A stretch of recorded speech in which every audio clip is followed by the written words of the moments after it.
and welcome back to my channel. So today's vlog, y'all know from the thumbnail, from the title, from everything, I'm gonna do my LASIK surgery today. So today is the 28th of April and now the time is around 12:30. I had a bath because they asked me to have a bath before coming for the surgery.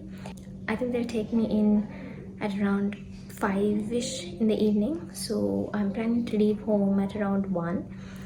I need to remove my earrings and my jewelry before I leave. So let's do that and I'll tell you all about this. හැමදාම ඉංග්‍රීසි වලින් videos කරන මම අද හිතුවා මේ video එක සිංහලෙන් කරන්න ඕනේ කියලා. ගණන් ගන්න එපා පොඩ්ඩක් මේ දවස්වල මට සනීප නැහැ. හරි අපි දැන් යමු වීඩියෝ එකට. ස්කින් කෙයාර් රුටින් එක කරන ගමන් මම ඔයාලට පොඩ්ඩක් විස්තර කියන්නම් මේ සර්ජරි එක ගැන. LASIK සර්ජරි කියලා කියන්නේ ඇස් හරියට පේන්නේ නැති කණ්ණාඩි දාන කෙනෙක්ට corrective surgery එකක්. ඒ කියන්නේ පේන්නේ නැති කෙනෙක්ට high එයාලගේ normal eyesight එක ගේන්න කරන surgery එකක්. මේ surgery කරන්න කැමති කට්ටිය ඉන්නවා නම් ඉස්සෙල්ලාම දැනගන්න ඕනේ ඒක හැමෝටම කරන්න පුළුවන් surgery එකක් නෙමෙයි. තමන්ට කරන්න පුළුවන්ද කියලා බලන්න ඉස්සෙල්ලාම ඇස්වල ස්කෑන් එකක් කරලා ඉන්න ඕනේ. ස්කෑන් එක කරලා surgery කරන්න පුළුවන් කියලා දැනගත්තාම කරන්න තියෙන surgery date එකක් අරගෙන surgery කරන එක තමයි. So now we're leaving. Now the time is 1:27. Waiting for my mother. I'm super excited and at the same time I'm so nervous. I'm going to be doing the surgery at Navaloka LASIK Center. So I'll give you all an update with how it goes. I don't know how much I'll be able to vlog, but my mother will be vlogging for you all. Let's see how much she will be able to vlog. She's going to come with me. She's going to be there with me throughout. I think I'll be able to come home. It's going to be a day surgery, so I'll be able to come home hopefully in the night. Let's see how it goes. හරි අපි දැන් පිටත් වුණා. මම ඔය hina වෙවි හිටියට පොඩ්ඩක් බයෙන් තමයි අතරම හිටියේ. මොකද ඉතින් මොනවා වුණත් ඇස් දෙකනේ. අපි හොස්පිටල් එකට ආවට පස්සේ අපි මුලින්ම ගියා LASIK සෙන්ටර් එකට. මොකද එතන තමයි අපේ ෆයිල්ස් ටික තියෙන්නේ. එතනට ගිහලා කිව්වා මම සර්ජරි කරනවා කියලා. එයාලා අපිට ෆෝම් එකක් දුන්නා ෆිල් කරන්න. ඒක ෆිල් කරාට පස්සේ මම අග්‍රහාර ක්ලේම් කරන නිසා මට කිව්වා පළාට ගිහලා ඇඩ්මිෂන් එකක් දාගෙන එන්න කියලා. සාමාන්‍යයෙන් මේකට ඇඩ්මිෂන් එකක් ඕන නැහැ. මොකද ඩේ සර්ජරි එකක් නිසා. සර්ජරි එකෙන් පස්සේ මොන හරි ඕන වෙයිද කියලා අපි මිස්ගෙන් ඇහුවාම එයා රෙකමන්ඩ් කරා සන්ග්ලාසස් එකක් තිබ්බොත් හොඳ වෙයි. ඒ කියන්නේ මට පහසු වෙයි බලන්න මේ කරන්න කියලා.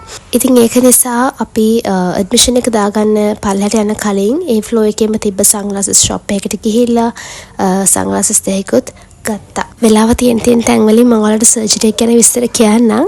ඉතින් ඇත්තටම සර්ජරි එකට යන්නේ හරියම පොඩි කාලයක්. එක ඇහැකට විනාඩි 10ක් 15ක් වගේ යන්නේ. එතකොට මැක්සිමම් යන්නේ විනාඩි 30ක විතර කාලයක් ෆුල් සර්ජරි එකට. සන්ග්ලාසස් දෙක ගත්තට පස්සේ අපි පල්ලයට ගියා.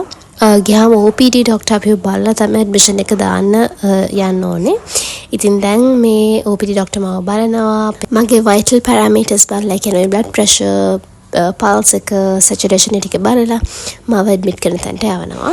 මට මුළු සර්ජරි එකටම ගියේ 2,31,000. මම හිතන ඇඩ්මිෂන් එකක් දැම්ම නැත්නම් ඒකට වඩා ගාණ අඩු වෙනවා.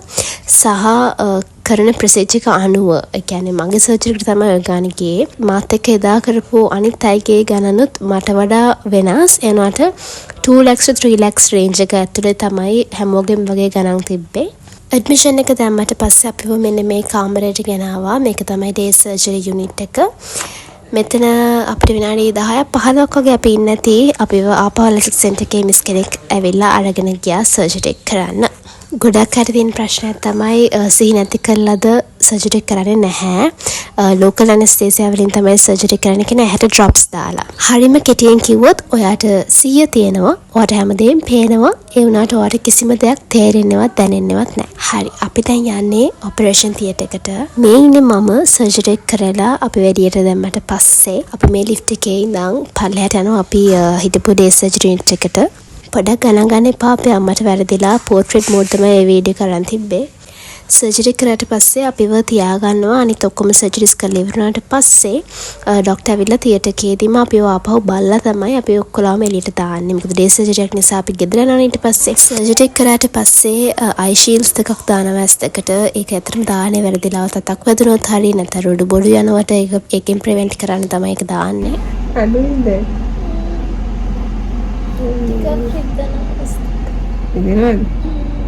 ඔතන මම රිදෙනවා කිව්වට ඇත්තට මේක රිදුනා නෙමෙයි. මට අර ඇස් දෙකට අපහසු ගතියක් තිබෙන නිසා තමයි මම ඒක රිදෙනවා කියලා ඒ වෙලාවේ කියන්නේ නැත්තේ. ඊට ඉන්ජෙක්ෂන් එක ගහනවා. ස්ක්‍රැප් කරනවා. ඊට පස්සේ මම ලේස කලනවා.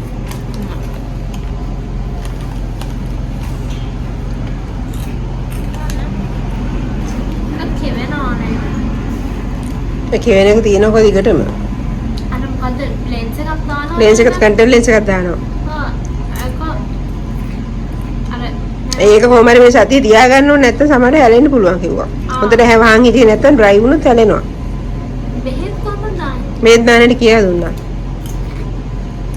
ඒකල ඇහැල්ල ඇහිපෙලම ගහද්දි තේරෙනවා.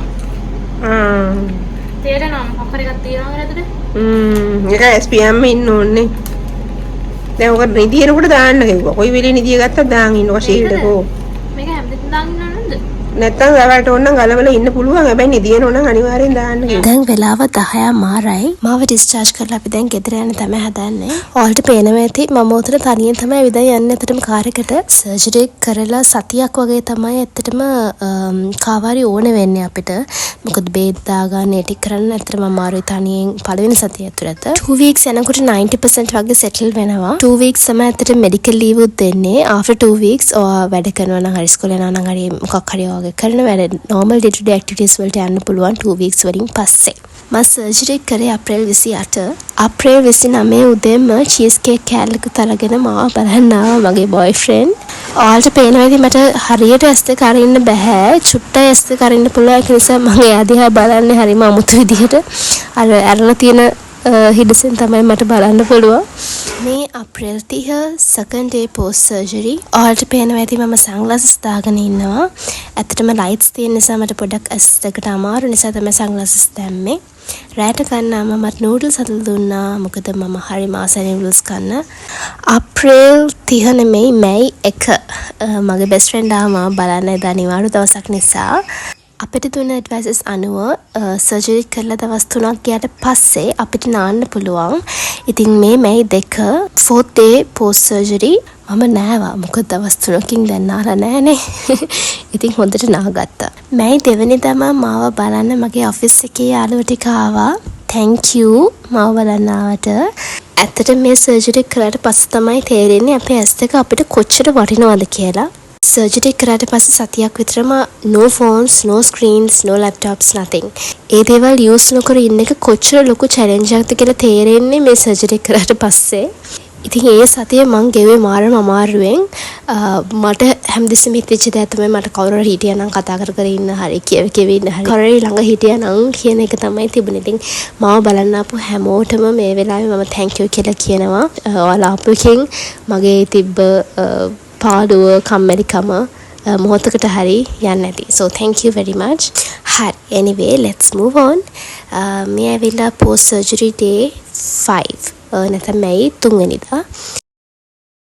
ඔයාලට පේනවා ඇති ලොකු ඉම්ප්‍රූව්මන්ට් එකක්. මට දැන් ඇස් යම් තාතුරකට හොඳට අරින්න පුළුවන්. සහ සන්ග්ලාසස් ලොකුවට ඌමනාවක් නැහැ. එළිය වැදුනට ඇස් එකට එක ලොකු අමාරුවක් නැහැ. මේ වෙනකොට මගේ අයිසයිට් එක ලොකුවට ඉම්ප්‍රූව් වෙලා කියලා මට තේරෙනවා. මට දේවල් පේනවා, දුර දේවල් පේනවා.